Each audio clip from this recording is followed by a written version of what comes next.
సికింద్రాబాద్ బోయిన్పల్లిలో ఒకే కుటుంబానికి చెందిన 6గురు అదృశ్యమైన కేసులో పురోగతి లభించింది. ఇమ్లిబన్ బస్టాండ్ నుంచి విజయవాడ వెళ్లినట్లు సీసీ ఫుటేజ్ ద్వారా పోలీసులు గుర్తించారు. మరింత సమాచారం మా ప్రతినిధి శ్రీనివాస్ అడిగి తెలుసుకుందాం. శ్రీనివాస్, బోయిన్పల్లిలో అదృశ్యమైన కుటుంబానికి సంబంధించిన తాజా సమాచారం ఏంటి?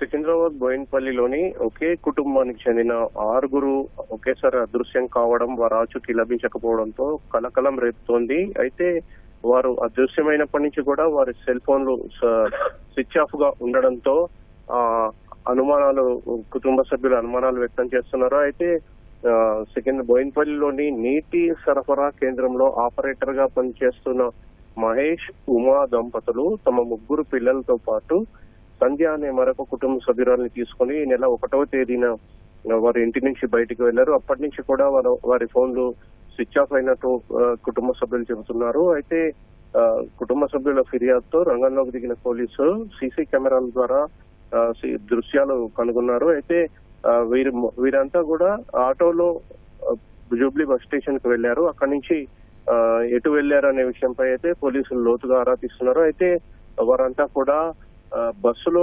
విజయవాడ చేరుకున్నట్లు పోలీసులు గుర్తించారు. ఇప్పటికే వారంతా విజయవాడ చేరుకున్నట్టు, అక్కడి నుంచి ఎక్కడికి వెళ్లారనే విషయం ఇంకా తెలవాల్సింది. అయితే వీరు ప్రధానంగా మహేష్, ఉమా దంపతులు సెల్ ఫోన్లు ఎందుకు స్విచ్ ఆఫ్ చేశారు, కుటుంబ సభ్యులకు ఎందుకు అందుబాటులో లేకుండా పోయారనే విషయంపై పోలీసులు ఆరా తీస్తున్నారు.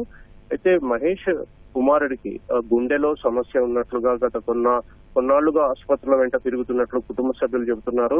వీరంతా కలిసి ఏదైనా తీర్థయాత్రకు వెళ్లారా లేదా ఆసుపత్రికి వెళ్లారా అనే విషయం తేలాల్సింది. మొత్తం మీద ఇది ఒక మిస్టరీగా మారింది. అయితే విజయవాడలో బస్సులో దిగిన తర్వాత వీరంతా కూడా ఎటు వెళ్లారనే విషయంపై అయితే పోలీసులు దృష్టి సారించారు.